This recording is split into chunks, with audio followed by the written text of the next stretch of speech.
Hi, I'm Liam. I'm Aaron. I'm Jenny. I'm Michael.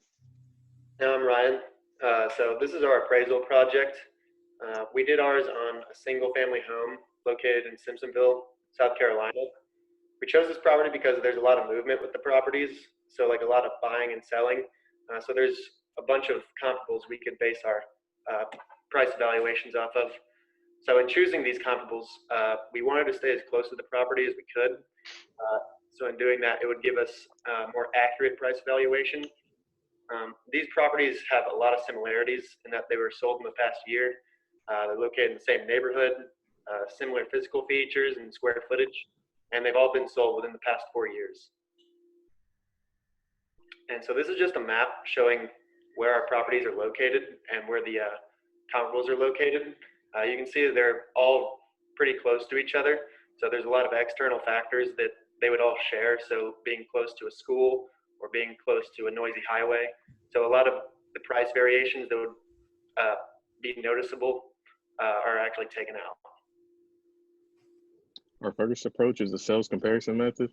We use 3 factors to measure this, which was square footage, lot size, and the year built.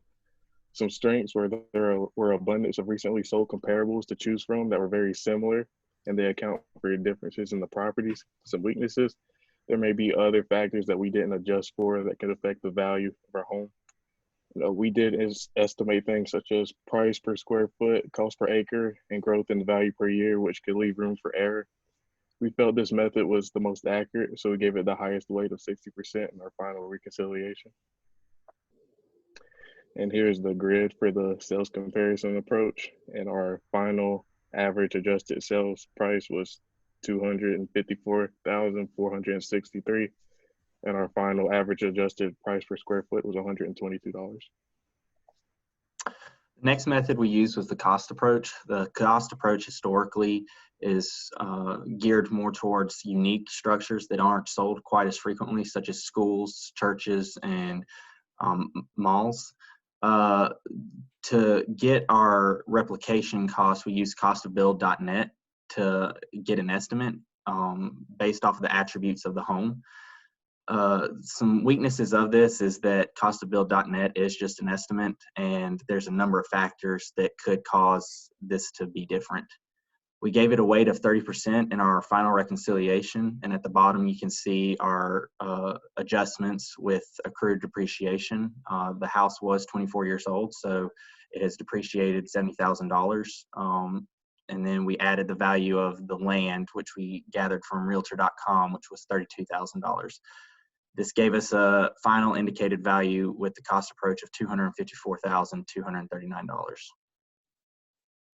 And the last method we used was the income approach, which consisted of 2 parts. The first part is direct capitalization, which required us to estimate the net operating income for our property.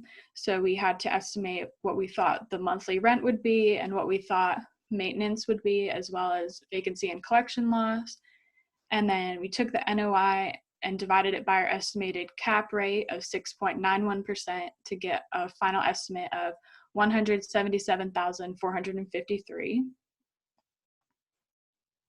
And then the second part is the discounted cash flow method, which also required us to estimate the holding period, estimated selling price at the end of the holding period, and then the discount rate. We use a discount rate of 4%, which we got by estimating the APR of a 30-year mortgage.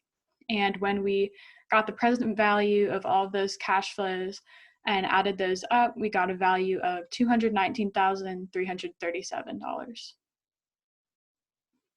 And some weaknesses of this approach, we thought this approach was kind of the least accurate for our property because the property we chose is not used as a rental property, and it's not really similar to other rental properties in the area since it is a single family home. So a lot of our estimates that we made, like rent and maintenance, things like that, might not have been as accurate. And in addition, we didn't assume any growth on this income due to the complexity of what would go into a growth rate, and we didn't want to overestimate using this method. So we gave each of these approaches a weight of 5% in our final reconciliation.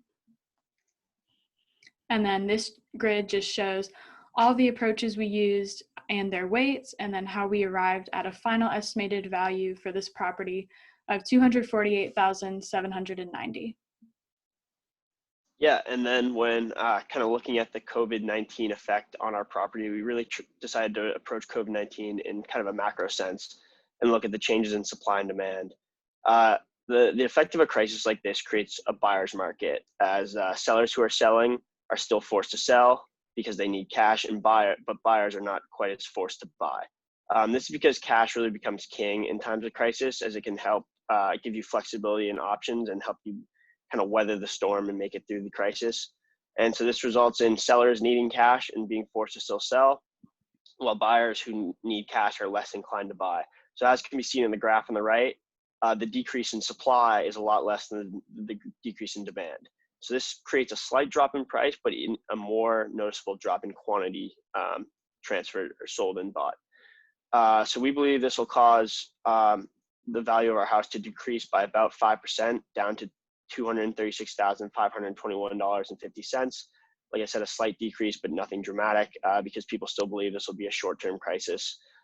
Furthermore, when comparing this fall to 2007, we're expecting the prices to fall less dramatically than the crisis of 2007, because in 2007, supply and demand had increased far beyond their equilibrium level. And then when the housing market burst, the bubble burst, they fell far below their equilibrium level. So it was more of a dramatic shift, where with COVID-19, prior to COVID-19, supply and demand for real estate was really at the equilibrium level, and now it's just falling slightly below.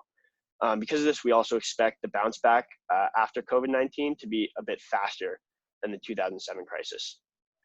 We also expect there is a chance that a seller would choose to pull the property from the market if given the option, if they have the cash to survive what they expect to be the length of time for COVID-19. They would be less inclined to sell now, just because it's a bit of a buyer's market and they know they can get a better deal in the future.